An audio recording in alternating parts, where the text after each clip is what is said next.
Hi friends, இது வந்து mini vlog part 2 ஓட கண்டினியூஷன் வீடியோ தாங்க. நம்ம இன்னைக்கு சாம்பார் கீரை போட்டு செய்ய போகிறோம். அதனால சாம்பாரை ஏற்கனவே வேக வச்சுருந்தோம். கீரை சுத்தம் செஞ்சு வச்சுருக்கோம். அதை கீரையை எடுத்து சாம்பாரில் போட்டு கொஞ்சம் லைட்டாக கலந்துட்டு விசிலுக்கு வச்சிடலாம். இன்னொரு பக்கம் நான் ஏற்கனவே 2 விசில் வச்சு எடுத்த பீன்ஸ் ரெடியாக இருக்குது. அதை தாளிக்கிறதுக்காக நம்ம இன்னைக்கு எண்ணெய், கடுகு, உளுந்து, கருவேப்பிலை, வெங்காயம், பூண்டு, தேங்காய் இதெல்லாம் சேர்த்துட்டு கொஞ்சம் நல்லா தாளிச்சிட்டு அதில் கொஞ்சம் பீன்ஸை கலந்துட்டு ஒரு சைடுக்காக வச்சிடலாம். இன்னொரு சைடு சாம்பார் வேகிற வரைக்கும் நம்ம சாம்பார் தாளிக்க ஆரம்பிச்சிடலாம். அடுப்பில் ஒரு பாத்திரம் வச்சு எண்ணெய், கடுகு, உளுந்து, கருவேப்பிலை, வெங்காயம், பூண்டு, காஞ்ச மிளகாய் இதெல்லாம் சேர்த்துட்டு நம்ம தாளிச்சிக்கலாங்க.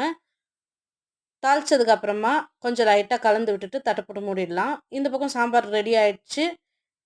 அதோட என் தம்பி பாப்பாவை கூட்டின்னு போய் அவங்க அம்மா கிட்டேயும் விட்டுட்டு வந்துட்டேன். நம்ம இன்னொரு வீடியோவில் சந்திக்கலாம். பாய். உங்களுக்கு என் சேனல் பிடிச்சிருந்தா தொடர்ந்து